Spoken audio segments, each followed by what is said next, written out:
Hi everybody, Levi Clay here, and I would like to welcome you to 2018. Yes, it is the 1st of January 2018. Let's see if we can make it to the end of the year without too many shocking things happening. We're going to start things off with a bang this year. Ibanez have just dropped their 2018 catalogue, and I thought it would be fun to look through it and show you some cool things. There's some very cool things in this catalogue. It's a great looking catalogue. 2018 is going to be an amazing year for a lot of guitarists the world over. So why don't we take a look at this catalogue. Boom, Ibanez 2018 catalogue. I mean, I understand that you could probably just look through this on your own, but I'm just desperate. I just need to make some sort of content. And I'm fighting a horrendous hangover from last night. So, yeah, this is getting me through that. So, first page, yeah, boring. Here we go. The Ibanez AZ, or as the internet have more affectionately nicknamed it, the Ibanez. Great looking guitar. Really is a great looking guitar. Let me just move me out of the way a bit. Shrink, Levi. Yeah, so what can we say? I mean, it's impossible to not make the comparison to the Sir guitar stuff. And that's cool. You know, Ibanez seem to have taken influence from other brands, and there's nothing wrong with that whatsoever. Make guitars that people want to buy, and competition is good for us, the consumer. So this will hopefully encourage Sir to up their game. And yeah, as long as that is happening, as long as companies are pushing each other to break new ground and do new exciting things, can't really complain whatsoever. So yeah, they have stepped up. This is a quote from them. They've stepped up to answer the needs of the new breed of young contemporary guitar players. So excellent. Look at the actual guitars though. Oh, aren't they beautiful? Aren't there some really nice ones there? So my thoughts. I mean, I really like the this Prestige. The what's that? Tri-Fade Burst. That's nice. Kind of very to the point. You know, the Stratty type look. Not crazy on the finish on this darker brown one, but you know, can't really take issue with it. Ultimately, though, when we look at the specs of these guitars, they just look good. You know, I've not played one yet, obviously, but I can confidently say I bet they're good. This very Sir-like in nature, and these looking like the old Sir S series, the S3, S4. Yeah, great, cool, can't complain. Oh, the Genesis collection. You know, being an old school Ibanez player myself, I grew up playing Ibanez guitars, and I've always loved Ibanez guitars. All of my favourite guitar players all played Ibanez guitars. So, yeah, huge fan of the RG series. And it's back. They've brought the RG 550 back. I've had many RG 550s over the years. The 20th anniversary ones, I had a couple of those, the red and the desert yellow and the road flare red. So it's good to see that that's back in circulation. One of my criticisms of Ibanez 4 or 5 years ago is every guitar that they seemed to make was just in what I called gent grey, and you couldn't get a bright Ibanez, and that's what I always wanted, a bright Ibanez. So if I was considering buying an Ibanez, I wanted something bright, something garish, something disgusting for the eyes, and there's nothing more disgusting than a Desert Sun yellow. And when I say disgusting, I obviously mean disgustingly awesome. Absolutely love the 550. So it's really good to see that back in circulation. That to me is just as much of a surprise as the AZ series. So yeah, good work on that, Ibanez. And a couple more RGs, the 570 and the 521. I can kind of get on board with the 521 with the fixed bridge, because I'm a big fixed bridge kind of player now. Not so into the trem at all. What I would like to see is the 565. It would be nice to see an Ibanez RG 565 back. The reverse headstocks on those, yeah, sexy guitars. So let's jump onto the Signature Series, shall we, and see if we can find some gossip. Okay. So I've been looking actually at the Jake Bowen signatures, and I really like them. I just wish that they would release a hardtail version of it. I think it's a beautiful guitar, but as I say, I'm not really a tremolo kind of guy, and it seems a bit overkill to have a tremolo there and to block it off. when, you know, oh, I could just get one without that trem. That would be ideal for me. I really do like that guitar. But yeah, the trem certainly not for me. But yeah, cool. Good to see that Jake's still doing good. JB Brubaker from... I love it when they need to tell you who they play for. That's a huge help, because otherwise I look at the name and I'm like, who the fuck is that? But the same is happening here, because I don't really know who August Burns Red are. Kind of indifferent to that guitar myself. It has what I'd be looking for, you know, with a fixed bridge. Not crazy on the finish, not crazy on the white pickups, the EMGs. So yeah, definitely not one for me. Good to see that Paul Gilbert's got a couple of models of the Fireman. The Fireman is back. And the Mini, the PGM 301 Mini, the PGM M31. Cool. Herman Lee, obviously, he's a mainstay on the Ibanez roster. Never understood it myself. When I saw these guitars in this catalogue, my first thought was, are Dragon Force still going? And I checked, and they did have an album come out last year, so all right, fair enough. They must sell. People must buy that guitar. And good for him. Good for him. I like it in Dragon's Blood. It kind of looks good, but that monkey grip, like, why? Kiko. He has two models. This particular one, I don't like the look of that. To me, obviously, just opinion. The look that you go for, I kind of associate that with being like cheaper looks. But you know, I can't be trusted. It's got a tramp stamp, a Kiko tramp stamp on the 12th fret. What's the neck made out of? The wood, is that listed? Panga. Yeah, it certainly looks like rosewood, but obviously the CITES rosewood debacle, that's not really going to be a thing anymore, is it? So cool. This Kiko model definitely looks a bit cooler to me, and by the looks of things, that has a New Zealand pine fretboard. Again, it does have a tramp stamp on the 12th fret, but nobody's perfect, eh? Monkey still getting some signature models. I actually think that looks really cool. I really like look at that. I'm not a 7-string guy, unfortunately. And then we've got 3 Meshuggah, Frederick Fordendahl, Martin Hagstrom guitars.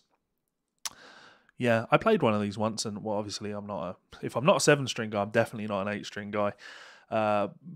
Solid built guitars, and they're going to be a mainstay of the Ibanez catalogue for a very long time, which is cool. I kind of got into Meshuggah just recently. I do like them now. Though I will say that is a disgusting looking thing. Look at it. Monstrosity.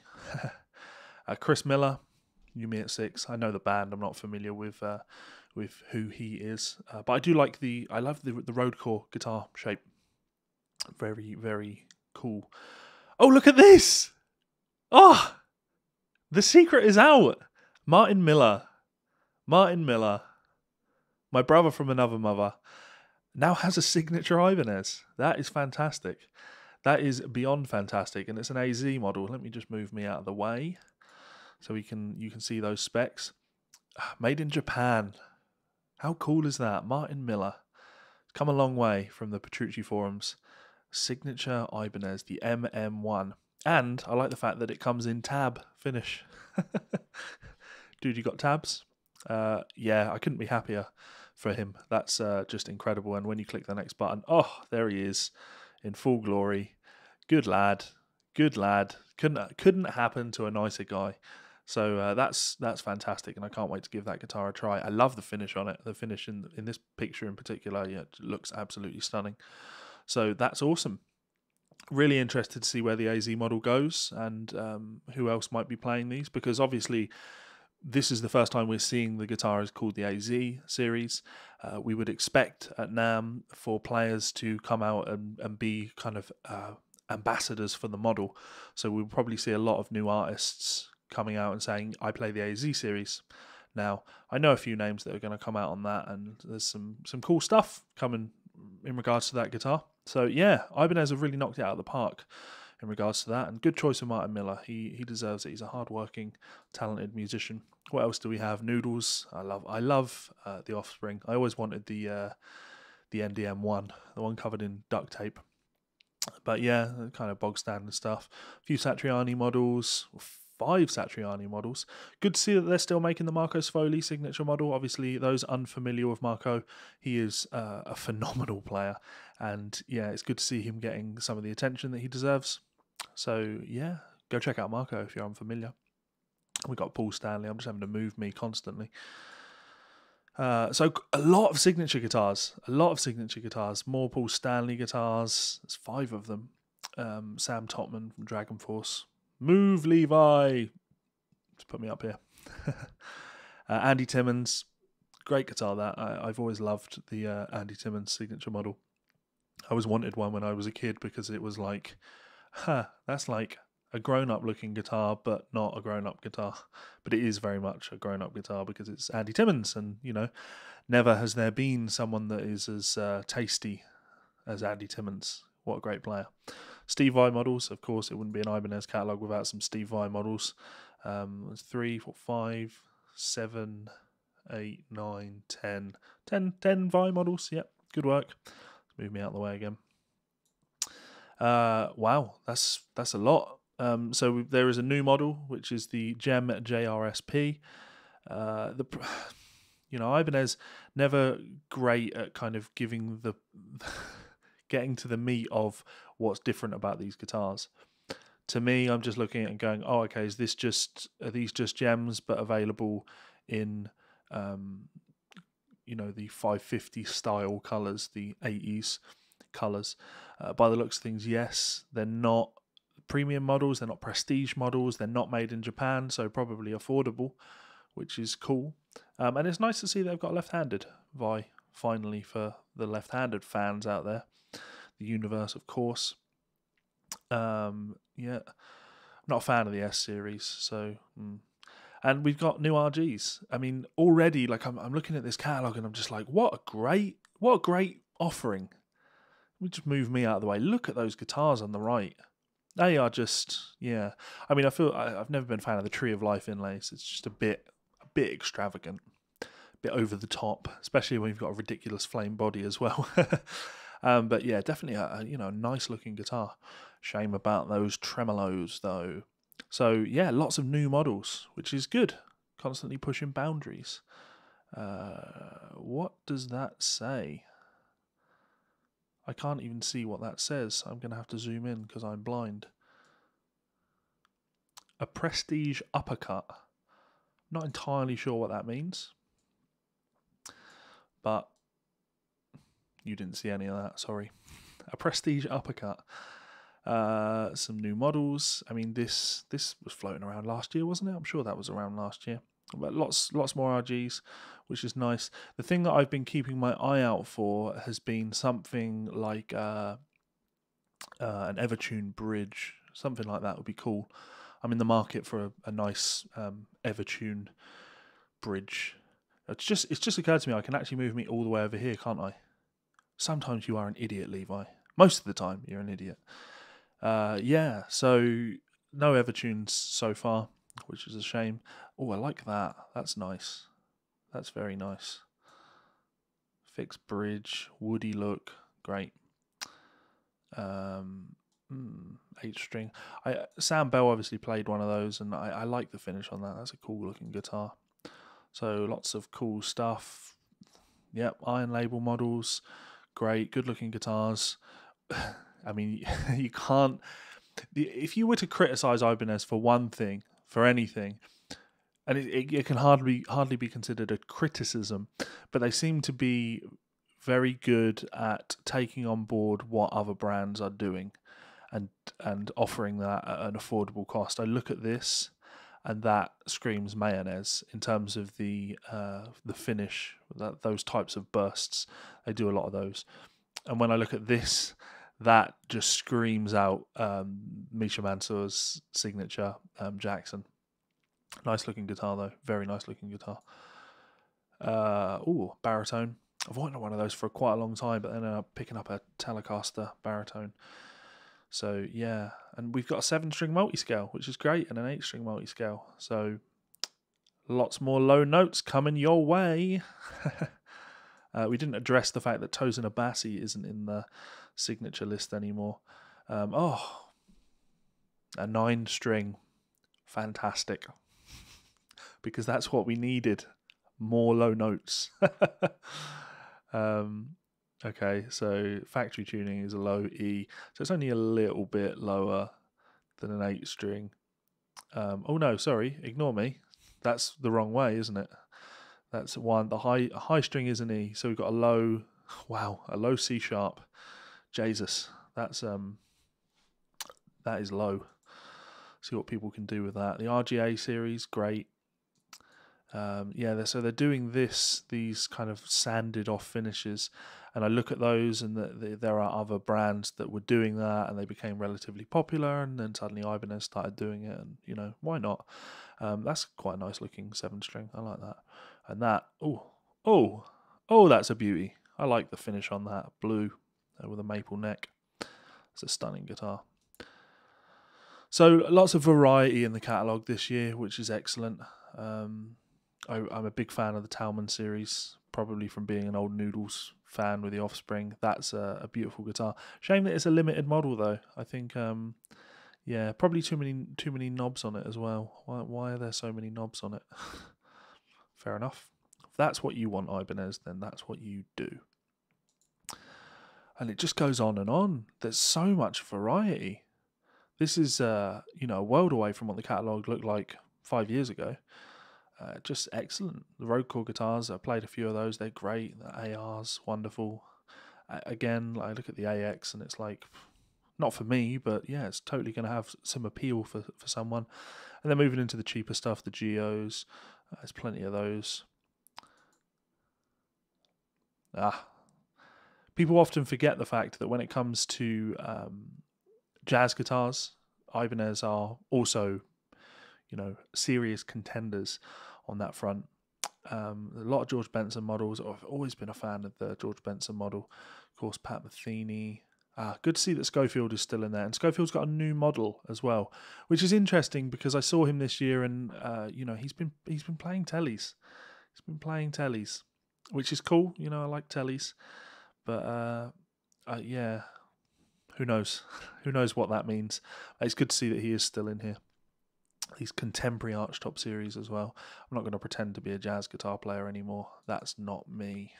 I do like this though, the AM200. It seems to have that kind of smaller body, reminding me of like the Gibson ES339, I believe, is the one with the slightly smaller body. I always thought they were very cool.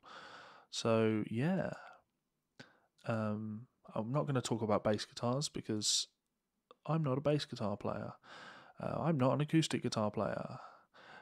On that note, though, I'm just scanning through these because, yeah, no, you've got ukuleles, classical. So we've got a mandolin and a banjo and ukuleles, but no resonator guitar. The Tube Screamer.